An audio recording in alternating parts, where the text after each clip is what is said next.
I'm fortunate to be married to an extraordinary woman, and we have 4 sons. As parents, Lila and I try our very best to prepare our kids for the uncertain times ahead.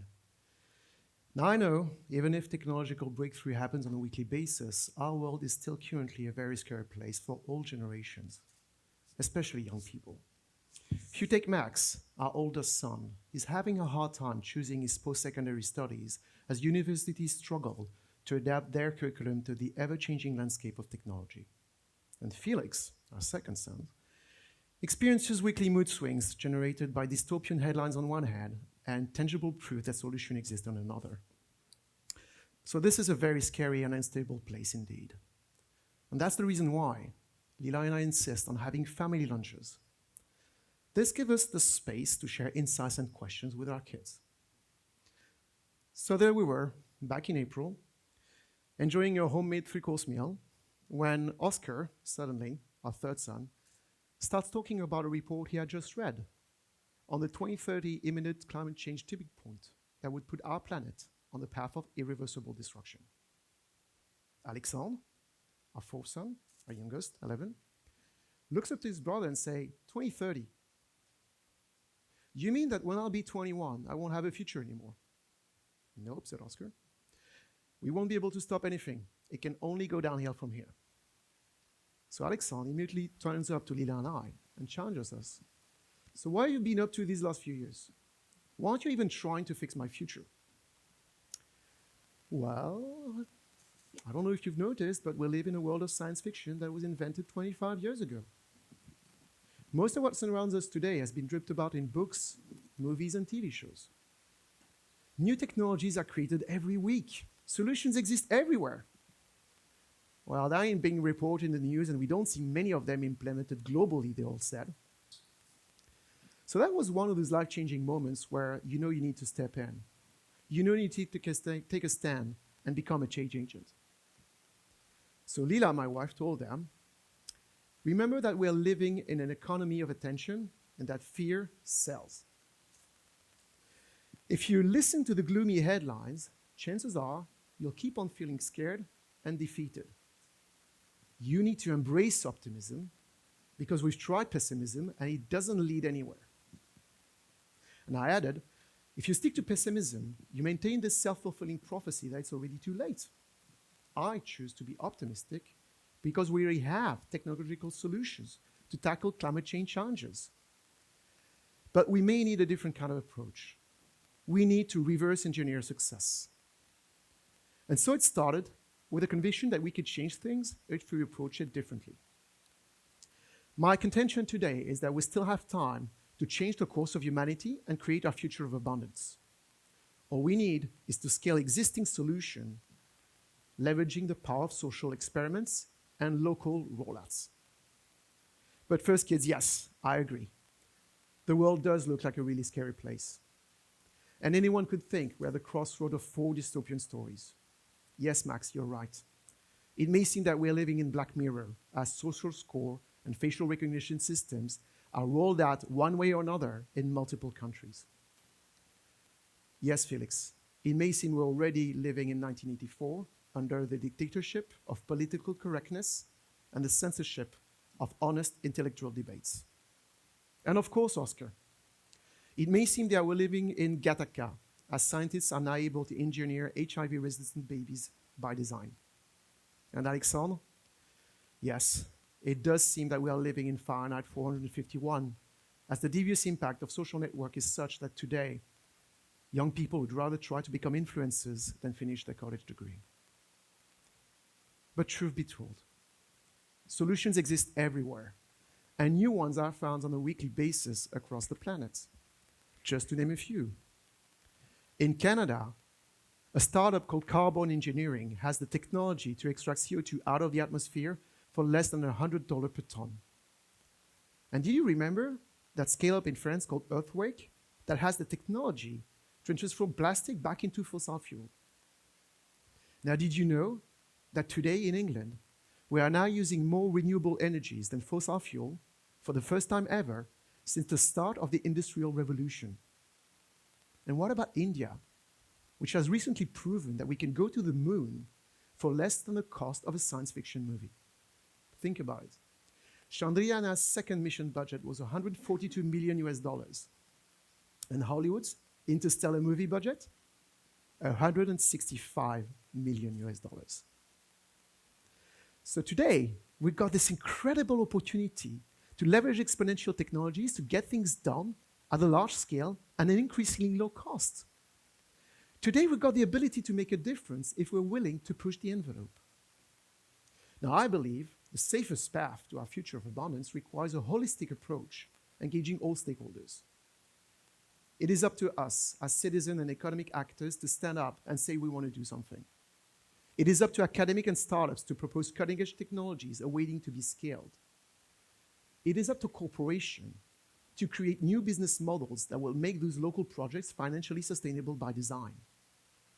And together, we will convince governments to change the status quo, change the rule of the game, and allow mass-scale experiments.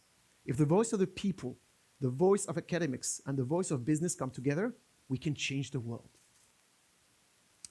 So once I pitched this to my son, their first reaction was, yeah, Karen, yeah, that cool idea, really, no, we like it a lot, but actually, how do you get any real projects actually launched?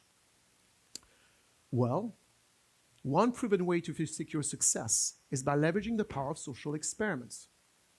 Never heard of School 42? No? Let me tell you first about Daria and Xavier. Daria is a Russian immigrant and a mother of 3. She started as a 21-year-old college dropout before moving to the USA. Xavier Niel is a self-made French billionaire. He made his fortune in the pre-internet era of online adult chat room services. And he went on to disrupt the entire telecom industry in France with innovative offerings like $5 unlimited mobile phone plans. Daria attended School 42, and our mother of 3, Russian immigrant, now has a top computer engineering job at Apple. Yeah, that ain't bad for a Russian college dropout, right? Well, that is the power of social experiments. And I've analyzed School 42's success, and I found out it relies on 3 simple ingredients. A proven recipe for a better, brighter future of abundance. That's all it takes. 3 simple ingredients. Uncommon partnerships, unconventional hypotheses, unexpected tensions. Let's start with uncommon partnerships. You need a different kind of crew, not the usual suspect. You need to enroll people from different horizons. Now, did you know that School 42 welcomes anyone, regardless of their school or background?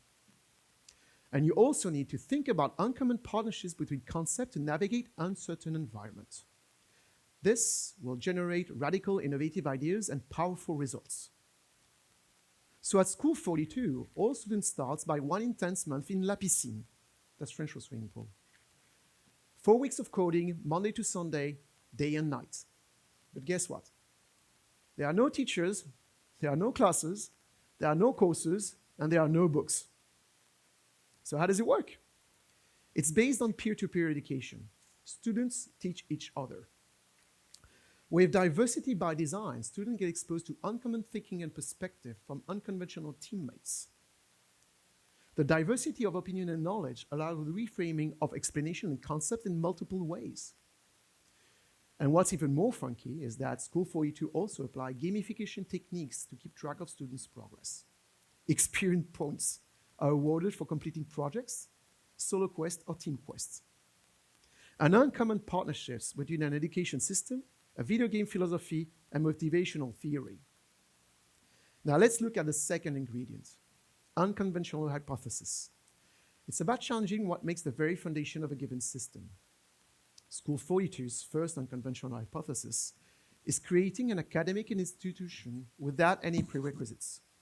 So it doesn't matter if you have a computer science degree or not. It is really open to everyone. Now, the fascinating second unconventional hypothesis is peer correcting. You're not graded by teachers. You first get graded by your fellow classmates based on the elegance and efficiency of your code.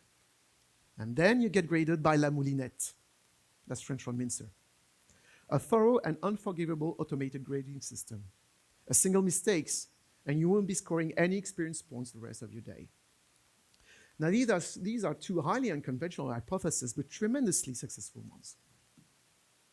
Now, your last ingredient is unexpected tensions. So remember this. In an uncertain environment, no perfect plan ever survives first encounter with reality. You need to be ready to pivot as you go along with your experiments. At School 42, there is no fixed curriculum. Xavier and Yale chose to adapt for variable changes all the time. As computer science techniques evolve every day, fixed curriculum would be outdated in less than 18 months. So instead, School's 42 education team scans for the latest breakthroughs and iterates on test cases accordingly. And remember this, in an uncertain environment, the cost of planning is always higher than the cost of experimentation. Unexpected tangents help navigate volatile, uncertain, complex, and ambiguous environments. Results help shape larger experiments and mass democratization with greater benefits. So social experiments give us the power to shape an abundant future, and all we need are uncommon partnerships, unconventional hypotheses, and unexpected tangents. So trust me, sons, we still have time to change the course of humanity and build our future of abundance. All we need is to look at the global climate change challenges and see how they translate at local level. All we need is to scale existing solutions using social experiments. All we need is to find clever ways to create new local companies to roll them out. Still fuzzy? Let's make it super concrete. Let's take the United Nations Second Sustainable Development Goal, Zero Hunger. Its objective is to provide access to safe, nutritious, and sufficient food all year round with no climate change impact. So if you're trying to do this for everyone at the same time around the world, it looks impossible. Well, I know a startup in Montreal called Solum, which has developed a LED technology that is able to replicate the quality of the sun's ray from anywhere around the planet. So if bold entrepreneurs use Solum's LED technology in repurposed coal mines in snowy Saskatchewan with local government's blessing, now think about it. We could experiment harvesting organic, tasty, nutritious tomatoes and zucchinis as if they had grown under the sunny Italian Tuscany sky. Today, we've got the ability to make a difference if we're willing to push the envelope. So now I've shared our family story, the first question you should be asking yourself is, do you want to bury your head in the sand, or do you want to rise and become a change agent? And that's how we started, as parents and as a family, with the intent to create a movement to help change the course of humanity. Now, if you want to join and help us change the course of humanity, the most important question you should be asking yourself is, which solution will we push our companies, our schools, and our governments to implement in order to create our future of abundance? Thank you.